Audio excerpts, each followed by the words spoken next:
Hello friends, I am Anwesha and I welcome all of you to this channel Aspiring Banker Anwesha. If you are new to the channel, please subscribe to the channel and also click the bell icon to get notified for the upcoming videos. I make videos on English for bank exams. Unacademy is going to launch top batches by top educators for bank exams on 21st of April. So as you can see, best educators teach on Unacademy.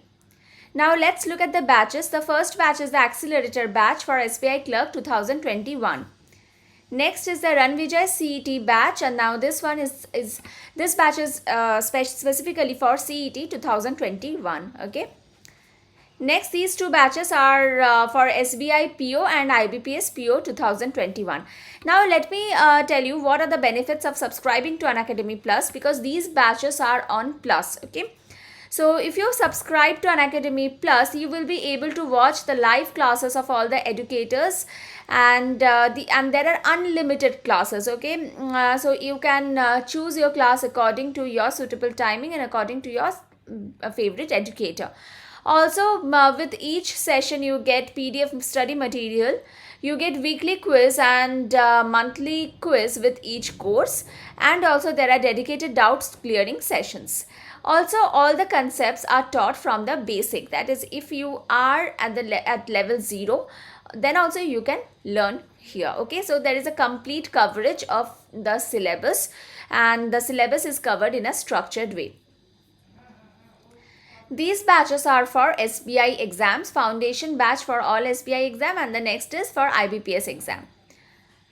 Also, every Sunday there is a scholarship test for bank exams, and if your rank is good in this test, you can win Unacademy Plus subscription for free. Also, there is a chance of winning 1 crore rupees.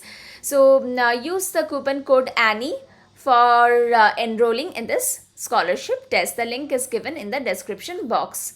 So if you want to subscribe to Unacademy Plus, use the coupon code Annie for a 10% discount on the subscription cost. For 6, 12 and 24 months of subscription, no cost EMI is also available. The links are given in the description box. So let's crack it. So in this session, let's learn verb. Okay. What is a verb? Verb is any word that denotes an action. That is kriya. What you say in Hindi, you say kriya. That is, whenever you talk about any action, any work being done, it is called verb. Okay, like Ram is running. So what is Ram doing? Okay, so one more thing, for identifying verbs, you need to ask the question, do what? This is the question that you need to ask. Ram is running. So ask the question, Ram is doing what? And ask this question to the subject. Okay, Ram is doing what? Running. So this is your verb. And this is the main verb, and this is the helping verb. Okay, is the helping verb. She is sleeping. She is doing what? Sleeping. This is the main verb. Is the helping verb. I love chocolate. I do what? I love chocolate. Now, this love is the main verb. Here we do not have any helping verb. Okay. Next, types of verbs. There are basically 2 types of verb. Broadly, if we classify, there are only 2 types of verb. One is the helping verb, another is the main verb. Main verb is the word that denotes the main action, the main work. Like Ram is sleeping. Here, what is Ram is running. Here, the main action is running. So this is the main verb. Okay. So main verb denotes the main action, and helping verb just comes before the main verb. That's it. Next, helping verb. How many types of helping verbs are there? Modals, semi-modals, primary or auxiliary helping verb. Okay. Modals: can, could, may, might, shall, should, must, will, would. These are called modals. Semi-modals are need, dare and used to. These are semi-modals. And primary auxiliary verbs are be, do and have. Be verb. What are the be verbs that we have? Is, are, was, were, am, and also be. These are the be verbs that we have. Okay. Okay. Next. Now this is the rule. This is a very, very important rule for your error detection questions. Can, could, may, might, shall, should, must, will and would. These should be followed by first form of verb. I can do this work. So can plus V1. I must study. Must plus V1. You should call him. Should plus V1. So if we want to say this in a sentence, then we'll say modals take V1. Okay. Note this down. Modals always take V1. Next. Need or dare to. Need or dare to is followed by 2 plus V1. Okay.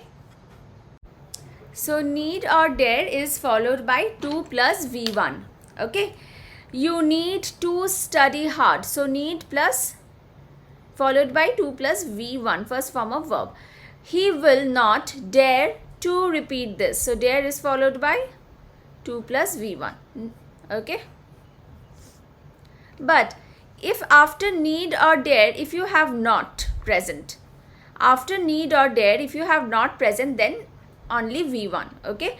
You need not go there. So here after need, what do we have? We have not. So only V1. Here we will not use to. To will not be used. Okay. You dare not come here. After dare, we have not. So only V1. Now if we go to the previous example, here if you see, you have not present, but that not is before dare. This not is present before dare, but in the next example, the not is present after dare, and this makes the difference. Okay. Next, may versus might. So many of you had requested a video on this, the difference between the modals. So understand this. May versus might. So may is used to show possibility. Might is also used to show possibility. Now let's understand. At first, let's understand the use of may. May is used to show possibility. We may dine out today. Now I'm not sure whether we will dine out, or I'm not 100% certain in this case, but there is a possibility. Okay. We may visit your house tomorrow. Now there is a possibility, but I'm not 100% sure. I'm not 100% sure, and that's why I'm using may. To express one's wish. May God bless you. May you become successful. Okay, may you get the job. So here to express one's wish, we use may. For polite request, may I borrow your water bottle? So here I'm requesting you for your water bottle, and this is a polite request, that's why may. Or you may go now. In this way also may is used. Now, what is the difference between might and may? Okay, we'll come to it later on. At first, let's understand this rule. Possibly or likely is not used with may, because if you use possibly or likely with may, it will become superfluous. Why? Because may already shows possibility. Okay, already shows possibility. So you cannot use this possibly again with may. Sheetal may possibly visit your house tomorrow. Here possibly is incorrect. Sheetal may visit your house tomorrow. Okay, next. If principal clause is in present tense and the subordinate clause starts with that, so that, in order that, and the subordinate clause denotes a purpose, we use may. We work so that we may earn our living. Now this is the principal clause, we work, and this is the subordinate clause. Okay, subordinate clause here starts with so that. Okay, it starts with so that. Okay. So here what we will use, here we have to use may. We work so that we may earn our living. Next. Might also denotes possibility just like may, but the possibility is less. That is, in case of might, the possibility is less than may. It might rain today, but the weather report says otherwise. Now see, the weather report says that it will not rain. Not rain.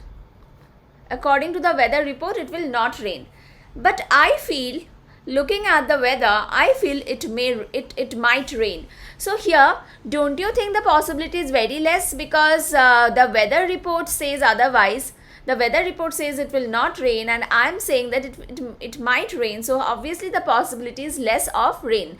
of raining. Okay, the possibility of raining is less, and that's why here might has been used. I might settle in Pondicherry someday. Now here also the possibility is less. I'm not sure. Okay, the possibility is very less. That's why I'm used may. Might. Now if I use may over here, I may settle. Will the sentence be wrong? No, it won't be wrong. Just it will show the possibility a little more. That's it.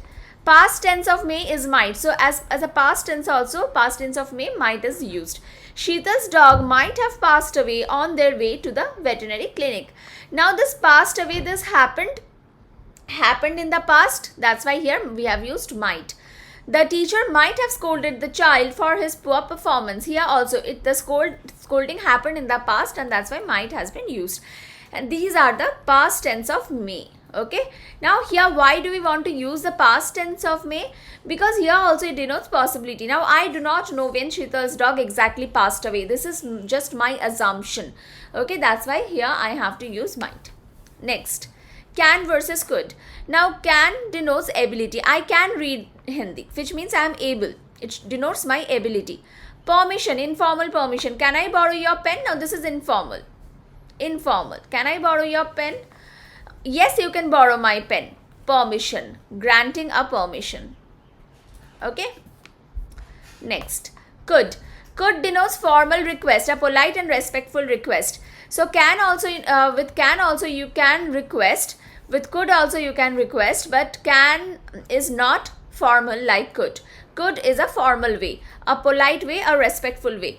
Can, it does not mean that can is not a polite way or respectful way. It is just that could is more polite and more respectful compared to can.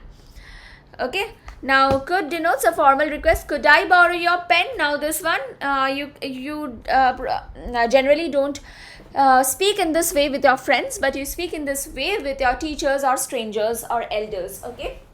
For suggestion, for denoting a suggestion, like you could join the youth club. Here a suggestion is being made. You could drink a glass of hot water every morning. Here also a suggestion is being made. For imaginary situation we use could. I wish I could speak French. Now I can speak French, it denotes ability. Okay. And this, I do not possess this ability. I do not possess this ability. So this is just my wish. Okay. That's why here could has been used, because this also denotes ability over here. I wish I could fly an aeroplane. Now here again imaginary. I cannot fly an aeroplane, but I wish I could. Okay. Fine. Past tense of can. Yesterday I could bake the cake with much difficulty. So here it is just the past tense of can. Shall. Shall is used with I and we in the future tense. I shall meet the Prime Minister tomorrow. Tomorrow, future tense, and here I is the subject. We shall organize a fundraiser campaign for the COVID-19 patients. So here organizing will happen in the future, and that's why shall, and also subject is we. Shall I speak with the manager for asking question? When the subject is I and when it is about future, we can use shall. Okay, now here you, instead of shall, you can also use will, because shall is an archaic English, that is old English. Okay, so if you use will, it will also be correct. Next, will versus would. Will is in the future tense, would is in the past tense of will. Would is the past tense of will. He will fly to New York tomorrow. Tomorrow, future tense. He will fly to New York tomorrow. He said he would meet his friends on Sunday. He said, past tense. That's why would, past tense. Will. Will is used for conditional statements, sentences like if it rains, I will fry pakoras. Now, if it rains, this is the conditional sentence, and this is the main clause. Conditional clause, this is the conditional clause, this is the main clause. Okay, the main clause will be in simple future. That's why here will has been used. If I visit Delhi, I will meet you. Now this is the conditional clause and this is the main clause, and the main clause is in simple future, and that's why will has been used. Would. Would is used in imaginary sentences like if I had ₹1,000,000, I would build a shelter for the homeless animals. Now if you haven't watched the session on conditional sentences, then I highly recommend you to go and watch it. Just in the search portion, search this conditional sentences. I had uploaded a video on it. Okay, so please watch it. If I had ₹1,000,000, I would build a shelter for the poor. Now this is an imaginary situation because I don't have ₹1,000,000, but I'm just imagining to have. Okay, would is also used for conditional statements in past tense. If you stopped having chocolates, you would lose weight. Now this is a conditional statement in the past. It starts with if, so this is the conditional sentence. If you stopped, so this means the condition is in past tense, and that's why here would has been used. If Sheetal had consulted a doctor, her health would have improved. Now again past conditional. Okay. Next, would is a polite expression. I would like to have a glass of water. So today I'll keep it till here. Tomorrow we will study infinitive, gerund and participle. Okay. So I'll again see you in the next video. Bye.